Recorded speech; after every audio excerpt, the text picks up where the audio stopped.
Hello everyone, welcome back to the channel. This is your brother Keenan Lambert, and in this video we're going to test out a format that I haven't used before. We're going to do Panama versus Cuba. Which one's better? Here we go.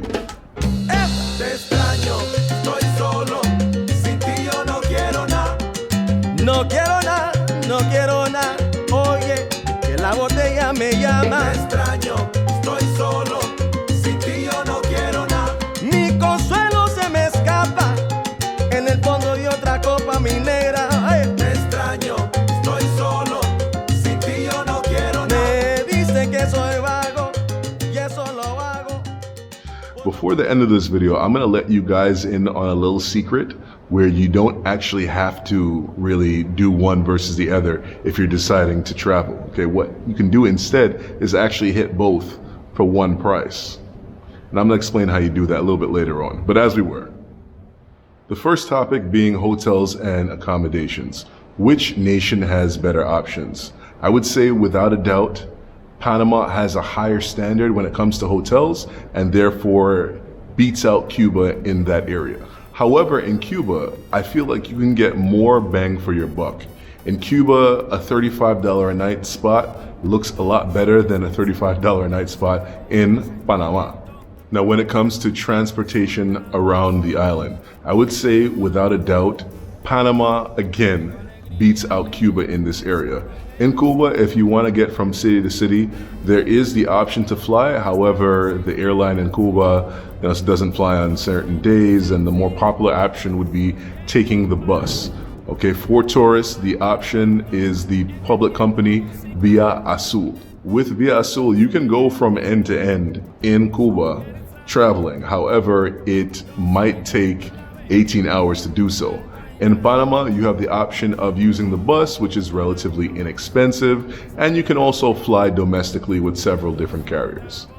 So let's actually go further, okay? So when it comes to moving around Havana, as opposed to moving around PTY, which one would you have an easier time doing? Definitely, without a doubt, moving around PTY. See, in Havana, they have several ways to move around. I don't know if any of them are efficient. So let's go through it. Taking the public bus. Now this costs 10 pesos. 10 pesos is, or excuse me, this costs 3 pesos. 3 pesos is really nothing, okay? Just a couple cents to take the bus. The bus stops at every single stop and is rather slow and comes whenever it wants to. So you don't have the ability to rely on it. In Panama City, there is a schedule for the bus system. It doesn't always run according to the schedule. A bus or two might go missing. That happens sometimes. It happened to me. But there's also a subway that is cheap and super efficient. Only 35 cents for the subway. When you want to catch a taxi in PTY, you can simply either hail a taxi, street hail, old school, or you can go ahead and you can open up your Uber app and simply book a ride from point A to point B. In Havana, there are other apps that are used locally. However, again, not as reliable as an Uber. You can go out and street hail, but if they hear that foreign accent, you're gonna get beat over the head with price. As for the food, there is a landslide victory coming, okay? Panama definitely wins when it comes to food. In Cuba, unfortunately, they simply don't have the good materials that you would be able to procure in, say, Miami, right? So for that reason, Cuban food in Miami tastes way better than Cuban food in Cuba. If you disagree with that, go ahead and debate me in the comments below.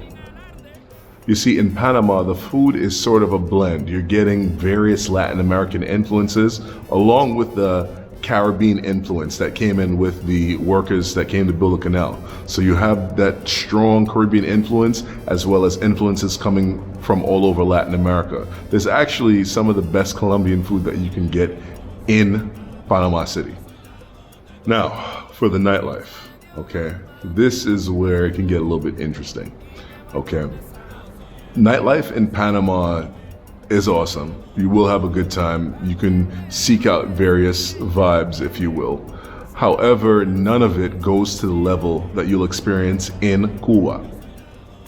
Cuba has a variety of nightlife experiences that you can go ahead and seek out. Some of the clubs are actually government owned and others are actually privately owned and privately operated. I feel like no matter where you go, you're going to have a great time in Cuba.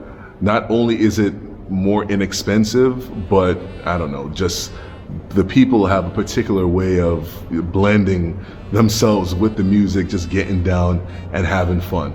Okay, as I like to say, Cuba is something like a prison, right? It's a fun prison, but it's a prison. And people are able to live within the moment and enjoy themselves to the max. In Panama City, you might be a little bit hard pressed to find a really crazy party on a Tuesday night. In Havana, it's very much possible. All right, folks are not necessarily so much worried about that next day, about going to work, etc. They're living in the moment, having fun, and you as a tourist, you're gonna feel that in various different ways. Now, as for the women, this is a tough one. So in Panama, the women have the ability to take care of themselves in ways that Cuban women do not necessarily have that easy access to, right? Tons of makeup, tons of different, accessories that they can go ahead and throw on, have access to, whereas the women in Cuba don't have that same access. They do have access to things, but it's not that easy access. And of course, Cubans aren't making that much money, so they don't have the ability to do certain things that you would receive in Panama, or things that you would see in Panama. The chop shop work. Panamanian women, however, are a little bit less friendly. Okay, they're not as outgoing. They're not necessarily looking at you as a foreigner, as somebody that they should engage with. Okay, they'll pretty much just leave you alone. However, in Cuba, you're gonna have a completely different experience. You walking around as a foreigner, they're gonna notice it in the way that you walk. If they ask you something, in the way that you speak, how you're clothed, everything. They're gonna know instantly. Well, in most cases, they'll know that you're a foreigner. I'm able to walk around. They don't necessarily know if I'm not Cuban. However, once I open my mouth, gringuito, and then, I become an object of local affection. Now, while the women in Cuba are not necessarily, as well put together when it comes to makeup, when it comes to dental care, when it comes to their hair, okay, they still are natural, beautiful women, and because of that, I'm gonna give them the edge. I'm gonna give Cuba the edge in this category. If you disagree, go ahead and put your stuff, your disagreement down below, all right? And also, full transparency, I do have a preference for the chocolate toned sisters. So I think, even though Panama does have a significant amount of them, Cuba has more. So I am going to definitely go into that Cuba category. And if you disagree, that's fine. Come through strong in the comments below. No problems with it. So on the Atlantic side of Panama, you will have some nice beaches. And in Cuba, along the coastline, particularly the northern coast, and in some islands and cays and so forth, you will have some really nice beaches. I am going to go ahead and give Cuba the slight edge in this category. Okay, Veradero Beach, Playas del Este, in Havana, I'm gonna give you guys the edge because of that. You can have an awesome experience on top of that on the beach. The beach in Cuba is a vibe. What do you want? You want live music, you want food that's not so great, you want to party and dance with beautiful young people, you can do so in Cuba. I'm giving it to Cuba. Now, when it comes to the overall affordability of the trip, I would say that Cuba, given everything that's happened with the devaluation of their currency, I would say without a doubt, Cuba is the more affordable trip.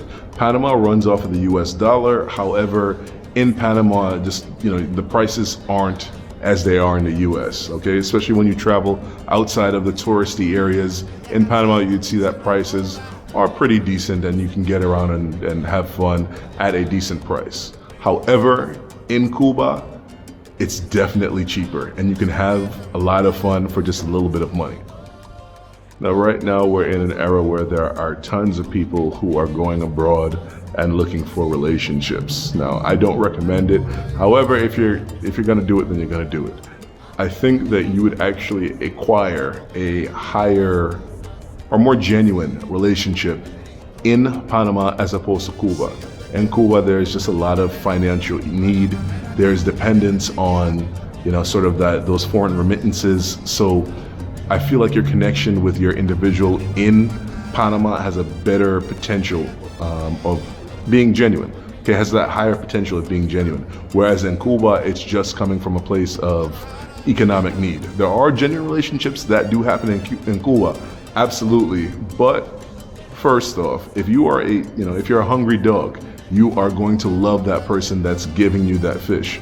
Once they stop giving you those pieces of fish, do you still love them?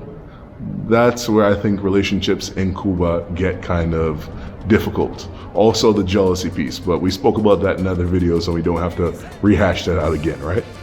So earlier, I promised to give you guys some information on how to visit both places for the low price of one round-trip flight. Copa Airlines very intentionally connects first world places, United States, etc., with nations all over Latin America, extending all the way down through Brazil.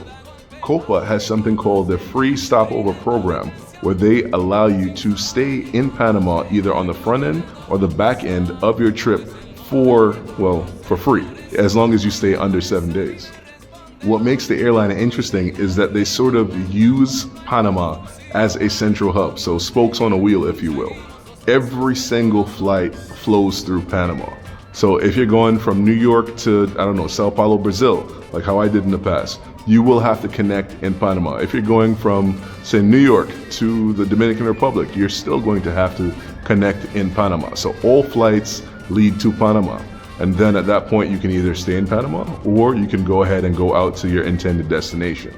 The new terminal at Panama Tucumán is state-of-the-art. It's without a doubt one of the best airports in the region to have a layover within. If not the best, Copa is one of the best in Latin America. Not only are their flights habitually on time, the airline treats you like a human.